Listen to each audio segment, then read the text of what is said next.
Hi అండి, అందరికీ నమస్కారం. నేను మీ శిరీషాని. ఈరోజు ఇడ్లీ పిండి ఏ విధంగా ప్రిపేర్ చేసుకుంటే ఇడ్లీలు స్మూత్గా వస్తాయో చూద్దామా. దాని కొలతలు చూద్దాము. 1 కప్పు మినపగుళ్ళు పోసాను. ఇది 4 గంటలు నానబెట్టి గ్రైండ్ చేసుకుందాము.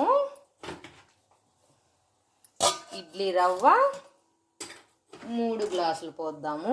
నిండుగా ఏం తీసుకోవట్లేదు, కొంచెం తక్కువగానే తీసుకుంటున్నాను. నిండుగా కొలుసుకుంటే 2 గ్లాసులనే వస్తుంది. ఇదిగోండి, అది మనం వేసుకునే పిండిని బట్టి ఉంటుంది. మిక్సీ వేసుకుంటే 2 గ్లాసులు 2 గ్లాసులన్నర. నేనైతే గ్రైండ్ చేస్తాను కాబట్టి నేను 3 గ్లాసులు పోసాను. వాష్ చేసి పెట్టేసామండి. ఇది 4 గంటల పాటు నానబెడదాము.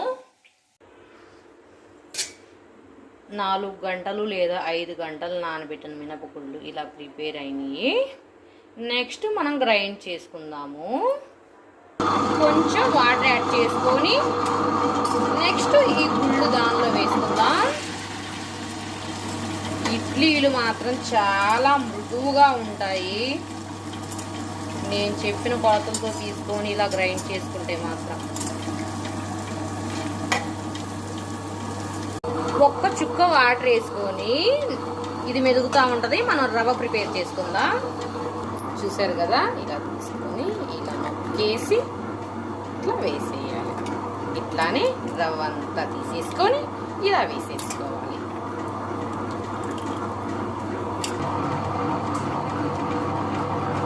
పిండి ఇలా ప్రిపేర్ అయింది. దాన్ని రవ్వలోకి తీసుకుందాము. మనము ఇలా తిరిగినప్పుడే తీసుకుంటే నీట్గా వస్తుంది పిండి. ఇంకొకటి ఏంటంటే, పిండి తీసుకున్నాక వాటర్ కూడా తిరిగేటప్పుడే వేసుకుంటే గ్రైండర్ వెంటనే క్లీన్ అయిపోయింది. ఇది వచ్చేసి నేను నైట్ 10 గంటల వరకు బయట ఉంచుతాను. నెక్స్ట్ ఫ్రిడ్జ్లో పెట్టేసి మార్నింగ్ 1 గంట ముందు తీసి నేను ఇడ్లీ వేస్తాను. అప్పుడు ఇడ్లీలు చాలా బాగుంటాయి, తెల్లగా ఉంటాయి, మెత్తగా ఉంటాయి. ఒక్కసారి ఇది ట్రై చేసి చూడండి.